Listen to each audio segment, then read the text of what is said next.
So good afternoon, sir. It is a pleasure to have you with us today. Thank you so much for joining us. So we'll dive right into the podcast. Sure. So you've been involved with a lot of startups through these years, and you've seen a lot of startups as well. So from your perspective, what do you think is the importance of these startups in the growth of economy? Yeah. So first of all, greetings to you, Aarav. Thank you. Happy to talk to you. I remember meeting you a few months ago. Yes, sir. When you had approached our minister with some very useful app that you had developed. So yes, sir. Happy that I get a chance to talk to you. Thank you so much. But talking about startups, see, startups play a very important role in our society, not just here in Hyderabad or Telangana or India, but the world over. And the reason why we engage with startups is multifold. See, one of course is that they contribute to the economy, but more important in my opinion than that is that they are coming up with some very important products and solutions which is very much needed, badly needed by the society at large. In fact, 8 years ago when Telangana became a new state, we consulted lots of experts on how do you make the state grow very rapidly, how do you achieve fast progress. I remember I was 8 years ago in an interaction session with lots of domain experts with our minister. Normally, if you have to do something fast, you use expressions like how do you fast track, or if you want to do something even faster, you use the expression how do you leapfrog. But the minister used an expression. He said, how do you pole vault? Okay. So imagine like you are pole vaulting, you are jumping maybe 10 times your height. So how do you move that rapidly, 10 times faster than what you can normally do? So all the experts told us that if you really want to achieve that pace of growth and that spread of growth, technology has to be used. I mean, right. Telangana has to become a technology enabled state. But they also mentioned that if you look at the global trends, who is today bringing out the most transformative technologies, who is coming up with some of the most far-reaching and impactful technologies. So these are the startups. So it is not to say that large corporations are not doing anything or academic institutions are not doing anything. They continue to do what they are expected to do, but much more significant work is coming from the world of startups, and therefore we should encourage startups because they will become the source of solutions, products, which will benefit the common person. And our Chief Minister has been telling this to us from day one, that a technology which does not create an impact in the life of a common person, that technology is futile. So this is the prime interest in supporting startups. But all these things which you spoke about, like they contribute to the economy, they create jobs. Yes. Plus, they also play a very important role. I am also involved in attracting new investments to the state. And I have noticed, particularly in the last 5 years or so, there are many corporates who are now looking at a place where they can partner with startups very, very easily. Okay. So a state which has a thriving startup activity and where there are platforms or medium through which corporates can connect with the startups pretty easily, that state or that city is preferred by them. So true. I also recognized that in the last 5-6 years, having a thriving startup ecosystem is also helping us in getting more and more investors. True.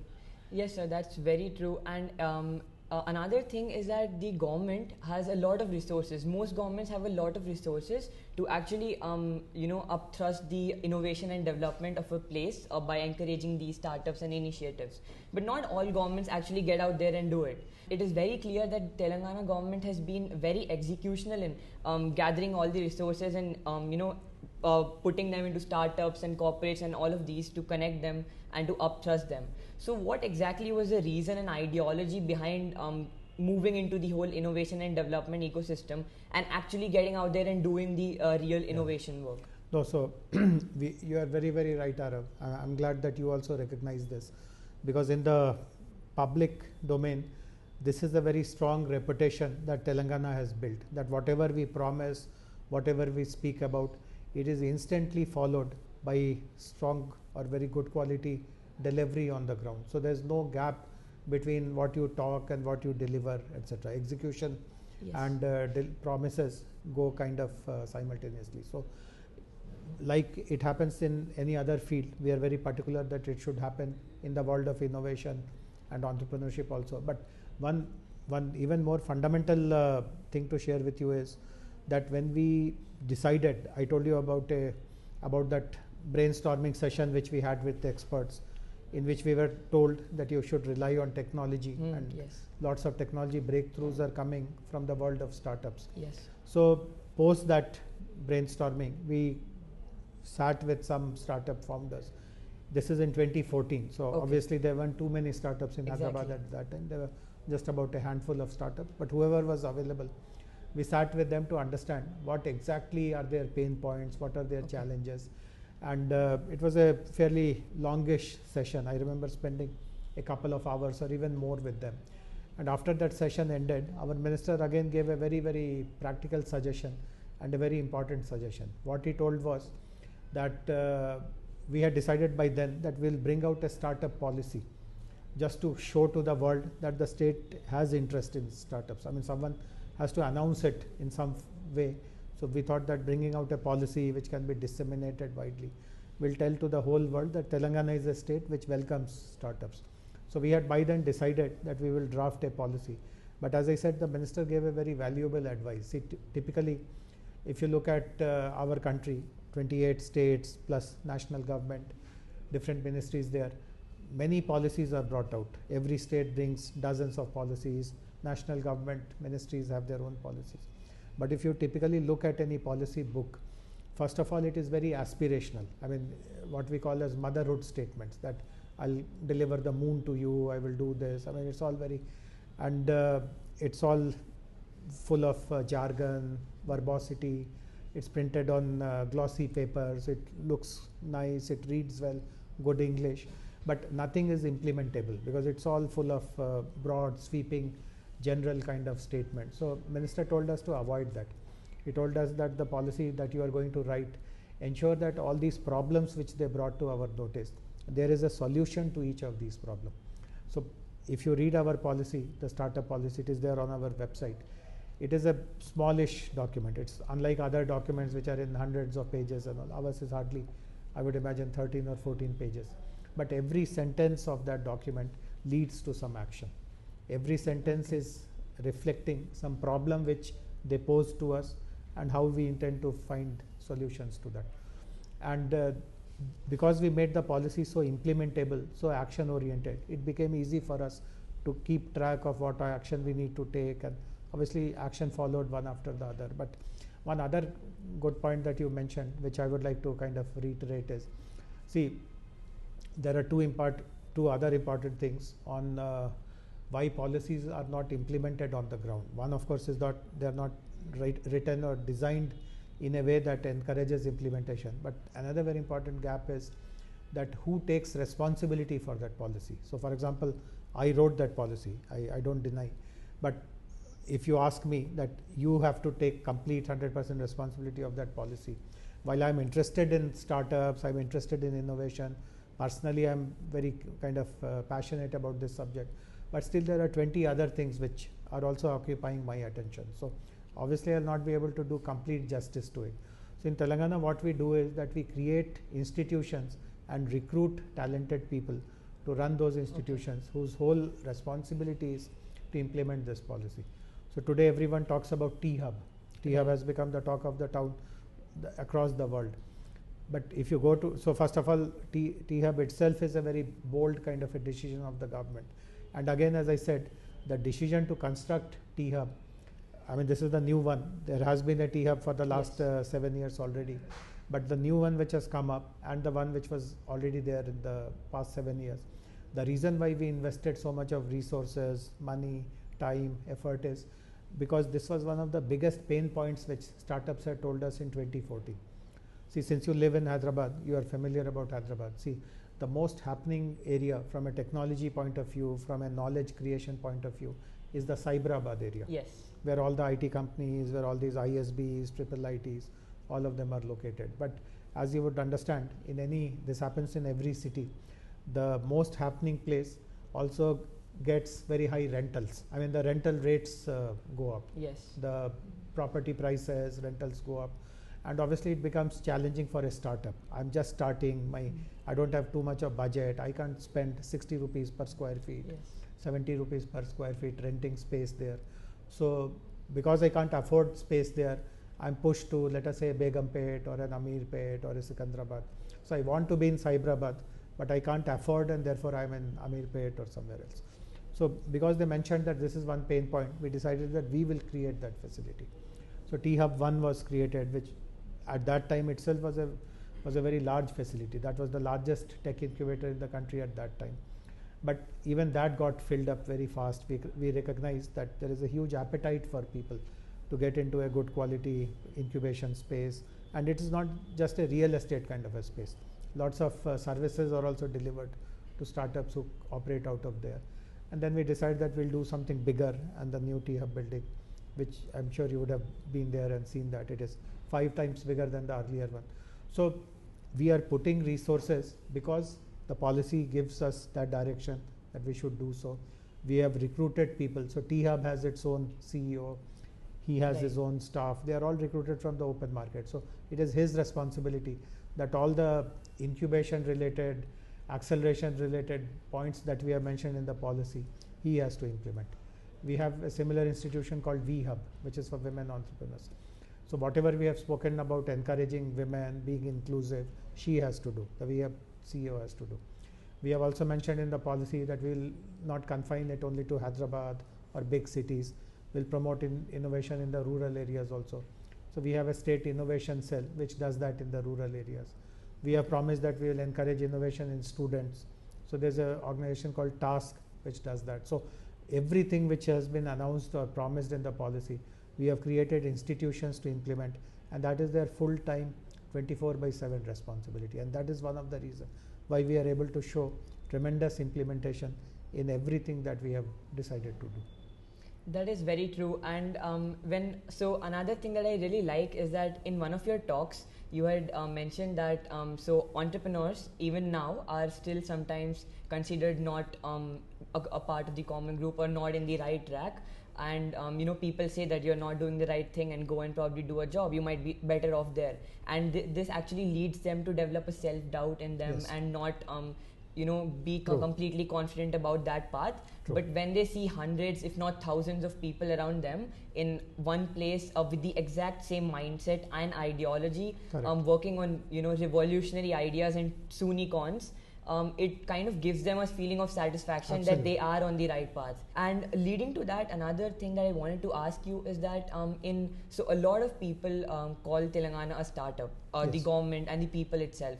So what is the actual reason and ideology behind calling a state as a startup? See, all these decisions which we have taken, for example, the decision to create a series of institutions, the decision to bring talent from the open market. Right. So these are normally in the government process, these are not very usual kind of decisions. See, the national government has introduced a concept called lateral entry. So obviously in the government service, people write exams and get through, and then they spend their whole career in that. But the government of India 2-3 years ago introduced this concept of lateral entry, that working professionals in other corporates, etc., can also join the government. And some number of, and it's a very small number, to the best of my knowledge, just about 8 or 10 people were taken as joint secretaries in Government of India, and that prompted so much of debate whether that is good, should it be done, should it not be done. And here in Telangana, right from 2014, I mean, if I look at my own portfolios, I look after 2 subjects of IT and industries. Within my setup, if I kind of add up everyone who is there, I would be working with at least 200 people who have been taken from the open market. So this is some of the agility that we display, which typically a startup does. The startup also is not bogged down by rules, procedures. So for example, in our startup policy, we have a feature which says that if a homegrown startup, someone who is incubating in Telangana, if a homegrown startup has a product or a service which is of relevance to the government, then I will procure it bilaterally. Okay. This again is a very, very revolutionary idea, because normally in government procurement, you have to participate in a bidding process, you have to outbid someone, and other states are still grappling with how do you relax some of these conditions, how do you encourage startups to participate in government procurements. And here is the scenario that in Telangana we have completely done away with the procurement process. So the boldness of thought, the ability to take risk, we introduced this TSI pass, that is the industrial, that is the reform, industrial reform which we carried out. In that we gave a provision. In fact, our Honorable Chief Minister himself ensured that that provision is placed in that reform, which was that if an investor has decided to set up his manufacturing facility in Telangana, if land has been allotted to them, let us say he has got the land allotment in the morning, the same evening he can start his construction without the need for any approval, any permission, any paper.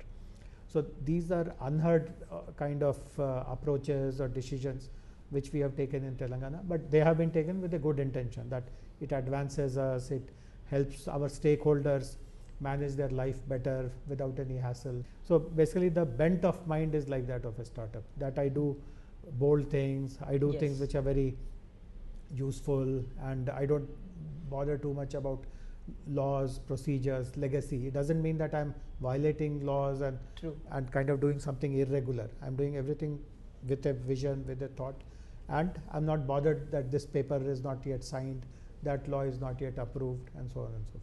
Got it, sir. So that was really interesting. One last interesting question that I have for you is, so a lot of these questions you might have been asked before, but one question that I want to ask you personally is that, so you've been seeing so many startups and founders and various industries throughout your career.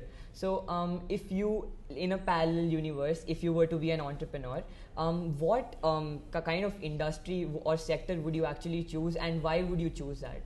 See, I would definitely choose a social sector, because I personally feel that our country still is a very heterogeneous country. While there are some prosperous people, rich people, educated people, but a large number of people are still what we call the bottom of the pyramid. But I have also seen in the last close to 30 years of my career that education really matters quite a lot. So for example, every year, we are in July now, in fact roughly around this time, in April, May, June, exam results come out, national exam results. For example, the IAS exam results came out, I guess about a month ago, and IIT results came out sometimes earlier. So typically when these exams results come out, you read in the newspaper, some rickshaw puller's son has become an IAS officer, some vegetable vendor's daughter has cleared the IIT, which is so inspiring. I mean, to come from such a humble background, face so many challenges, and to clear such a competitive exam in which, I mean, thousands and thousands of meritorious students, brilliant students compete. You've out-competed all of them. So obviously what has worked well for them, apart from their own determination and discipline and application, is the fact that education helped them.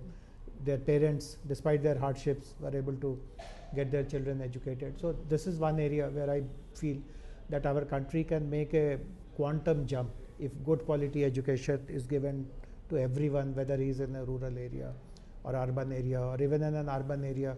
There are working class neighborhoods vis-a-vis posh neighborhoods. So if we can make good quality education affordable, accessible, and obviously, see, I mean, you are still in school. I have been there, done that, but I know that it also requires lots of self-motivation. I mean, you have to be motivated from within to kind of benefit from education. I may give you the best, but if there is no drive from within you, you will just not be able to utilize it. So it will remain suboptimal. So I also want to focus on doing some project, or if I had a chance to run an enterprise, how do you create that kind of a drive within children? How do you make that everyone aspirational, everyone competitive, everyone charged? So that is something which I would have wished to do. So even if I am not directly doing those things, I am doing something else, obviously, as my government responsibility. But if anyone has these kind of ideas or these kind of thoughts, I'll be very happy to kind of join hands, support, and work with such people. Got it. That was really interesting, sir. I've learned so much in this conversation, and I'm sure that our viewers also would have learned a lot in this conversation. Thank you so much for joining us, sir. It was a pleasure talking to you. Stay in touch. Yes, sir. Good wishes. Thank you so much, sir.